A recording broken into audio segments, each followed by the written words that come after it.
नमस्कार जी, अस्सलाम वालेकुम, जय श्री महाकाल। मैं संगीतकार दिलीप सेन और आज जो विषय है अरिजीत जी का। अरिजीत जी मैं इसलिए का, वैसे तो बेटा है मेरा, मगर आज सुपरस्टार सिंगर है। तो क्या पूछना चाहते हैं आप उनके लिए? क्या वजह थी जो दौलत था, शोहरत था, पूरे विश्व में नाम हो रहा था, ऐसी क्या वजह थी जिन्होंने इतना बड़ा फैसला ले लिया?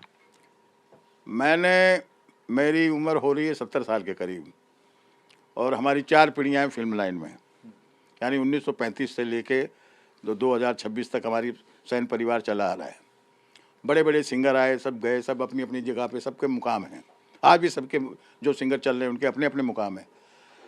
अरिजीत जी का मैं यही कहना चाहूँगा कि इतना बड़ा मुकाम पाने के बाद, इतनी सक्सेस पाने के बाद कोई किसी से नाराज़ होकर उन्होंने मेरे ख्याल से ये स्टेप नहीं उठाया है। और जो चीज़ चाहिए थी एक इंसान को सक्सेस, मैं समझता हूँ 1 गुनी, 2 गुनी, 100 गुनी, 1000 गुनी, करोड़ों गुनी उनको खुशियाँ मिली, सक्सेस मिली। आज हर दिल के चहीते हैं वो। हम जो संगीतकार होते हुए भी हम लोग उनको प्यार करते हैं, उनको चाहते हैं, उनके लिए हर वक्त दुआ करते हैं कि बस वो स्वस्थ रहें और ऐसे ही गाते रहें। मैं जहाँ तक समझ पाया हूँ कि अरिजीत जी का ये जो संन्यास लेना फिल्मों से, उन्होंने गाने बजाने से संन्यास नहीं लिया है। फिल्मों से जो संन्यास लेने का रीज़न मैं समझता हूँ क्योंकि जो कंपोजिशनें आजकल आ रही है, मैं चैनल के माध्यम से किसी संगीतकार का मतलब क्रिटिसाइज़ नहीं कर रहा हूँ। जो आजकल कंपोजिशनें आ रही है वो कंपोज नहीं हो रही है, कहीं ना कहीं से उठाया जाता है, या किसी गाने को उधर से करके ऐसे कर दिया, किसी के हाथ पैर तोड़ के उसको बना दिया। तो उन्होंने सोचा कि यार मैं गाऊंगा तो ओरिजिनल गाऊंगा। और उन्होंने ये भी तो कहा है ना कि मैं संन्यास फिल्मों से ले रहा हूँ, संगीत से नहीं, क्योंकि मैं अपने खुद के गाने बनाऊंगा।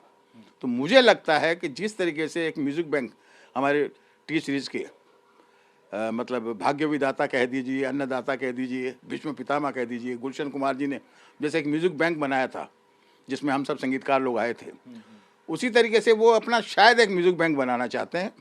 और उस म्यूज़िक बैंक से फिर जिन म्यूज़िक डायरेक्टरों, जिन प्रोड्यूसरों को, डायरेक्टरों को गाने चाहिएंगे, मुझे लगता है कि फिर वो उनके लिए गाने उनके वहाँ से लेंगे, जिस तरीके से बाकी संगीतकारों ने भी अपने अपने म्यूज़िक बैंक बनाए हुए हैं।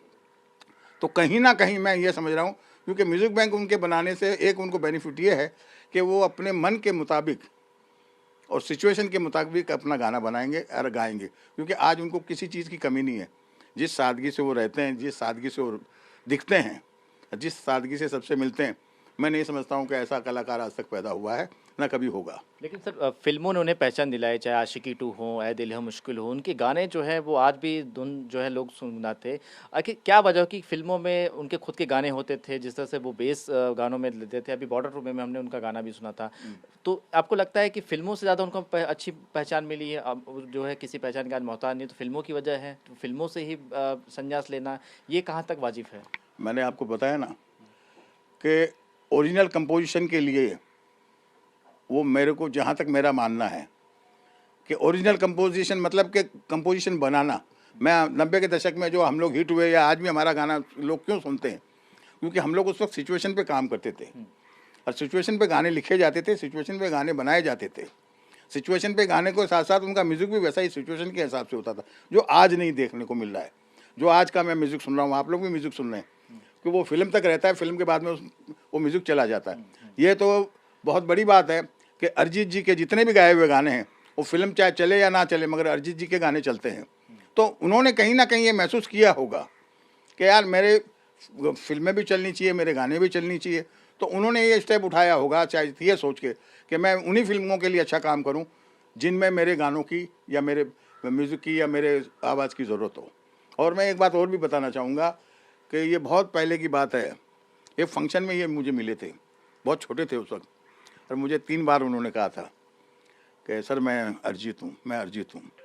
तो मैं अपने मूड में बैठा हुआ था, तो मैंने कहा बेटा ये देखो सामने टी सीरीज़ का फंक्शन हो रहा है, उनसे जाके मिलो, मैं तो खुद रिटायर लाइफ में हूँ। मुझे वो बात याद है कि फिर ये बच्चा कैसे निकल कर आज इस मुकाम पे है कि सिर्फ हिंदुस्तान में नहीं, पूरी दुनिया में अरिजीत अरिजीत है। तो मेरी तरफ से तो उनको दुआएं हैं बहुत बहुत। और जो भी उन्होंने स्टेप उठाया बहुत सोच समझ के, क्योंकि खुद बहुत बड़े समझदार बच्चे हैं। मतलब इतनी कम उम्र में इतनी बड़ी सोच और इतना बड़ा कदम उठाना बहुत सोच समझ के उठाया होगा सर उन्होंने। कौन से ऐसे गाने हैं जो आपको लगते हैं कि वाकई में बॉलीवुड इंडस्ट्री में जो है फिल्म इंडस्ट्री में उनके सिवा कोई और नहीं गा सकता? वो जो गाने आपको ऐसे कौन से लगते हैं जिससे पूरी दुनिया आज भी जो है उनकी फ़ैन हुई है? नहीं, वो एक तरीके से देखिए, उसको उसको चाहे आप अभी वो एक पिक्चर, अच्छा चलता हूँ दुआओं में याद वो गाने के अंदर इतने इन्वॉल्व होते हैं कि आप ये नहीं है कि टिपिकल ये लगे कि अरिजीत जी गा रहे हैं। वो गाना गा रहे हैं, वो सीक्वेंस गा रहे हैं, वो हीरो गा रहा है, वो सिचुएशन गा रहे हैं। तो उन्होंने जितने भी गाने आज तक गाए हैं या आगे भी गाए जो उनके रिलीज होने वाले हैं, मैं समझता हूँ कि वो गाने के अंदर डूब के गाते थे, जो कि हमारे पुराने सिंगरों में बातें थी, जैसे रफ़ी साहब, किशोर कुमार साहब, मन्ना डे साहब, लता जी, आशा जी, ये जितने पुराने सिंगर हैं। जो नए सिंगर भी बहुत अच्छा गाते हैं, ऐसा नहीं कहूँगा, मैं डूब के जो गाना और गाने को समझ के गाना, तो वो बातें इनमें रही है। और मैं समझता हूँ कि आगे भी वो ये जो स्टेप लिया वो तो उनकी अपनी मर्जी है, मगर मैं उनसे ये ज़रूर कहना चाहूँगा कि भाई ये देखो ऐसा है, आप भले ही फिल्मों में कम गाओ, मगर ये ज़रूर कहो कि मैं उन फिल्मों के लिए ज़रूर गाऊँगा कि जो म्यूज़िक डायरेक्टर मेहनत करके मेरे लिए अच्छा म्यूज़िक बना के लाएंगे और मुझे समझ में आएगा कि हाँ इस फिल्म के सिचुएशन पे ये गाना सही है, तो वो गाना उनको ज़रूर गाना चाहिए। सर एक आखिरी सवाल कि आज का ज़माना हम देख रहे हैं हिप हॉप का है, रिमिक्स का सॉन्ग हो गया है, कई सारे पंजाबी बीट्स आ रहे हैं। ऐसे में अरिजीत सिंह का जो एक ही लाइन पे गाना विदाउट किसी रिमिक्स के, विदाउट किसी अलग, सिर्फ हिंदी ही गाने गुनगुनाते हैं, ये आपको लगता है कि आज के जो जनरेशन बच्चे हैं वो कितना हद तक पसंद करते हैं? मैं समझा नहीं। आजकल के जो बच्चे हैं वो पंजाबी सॉन्ग को मिक्स हिंदी में देखते हैं, जैसे हनी सिंह की हम बात करते हैं। अरिजीत जी का जो स्टाइल उसको पसंद करते हैं। हम्म, देखिए अरिजीत जी की आवाज़ में एक तो कशिश है। हम्म, देखिए कोई चीज़ जैसे आस होती है ना, कि एक अपनी तरफ हिप्नोटाइज करना, तो उनकी आवाज़ में एक हिप्नोटाइज है। वो सीधे से सीधा गाना गाते हैं तो भी वो दिल को छूता है, आदमी को उस तरफ वो एकदम लीन हो जाता है। और आप चाहे हिप हॉप उनके सामने ले आइए या पंजाबी मिक्स ले आइए या रीमिक्स ले आइए, मेरे भी कई गाने मिक्स करके लो, क्योंकि रीमिक्स वाले क्या करते हैं, गानों की फोड़ता में ज़्यादा ध्यान देते हैं, गाने की ज़िंदगी को मार देते हैं, गाने की ओरिजिनलिटी को मार देते हैं। तो वो गाने हमारे हमारे खुद के भी गाने हम कभी कभी नहीं सुन पाते हैं कि यार मैं हमारा अच्छा खासा गाना था, उसका सत्यानाश कर दिया।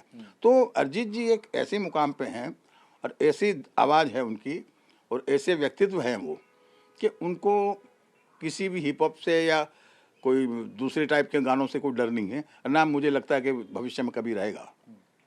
चलिए बहुत बहुत शुक्रिया। Thank you. बिल्कुल ये थे मशहूर म्यूजिक कंपोजर दिलीप सेन, जो साफ तौर पर बता रहे हैं कि अरिजीत सिंह ने जिस तरह से जो फैसला लिया उसकी पीछे की वजह क्या है, जिस तरह से जो गाने वो गाते थे फिल्मों में ही रह जाते थे, उन्हें वो पहचान नहीं मिल पाती थी। शायद यही वजह है कि अरिजीत सिंह ने ये फैसला लिया कि फिल्मों के लिए वो गाना नहीं गाएंगे, अपने खुद की गाने जो हैं वो गाते रहेंगे और अपना नाम कमाते रहेंगे। कैमरामैन सुभाषित दाम के साथ शुभम पांडे, TV9 भारतवर्ष, मुंबई।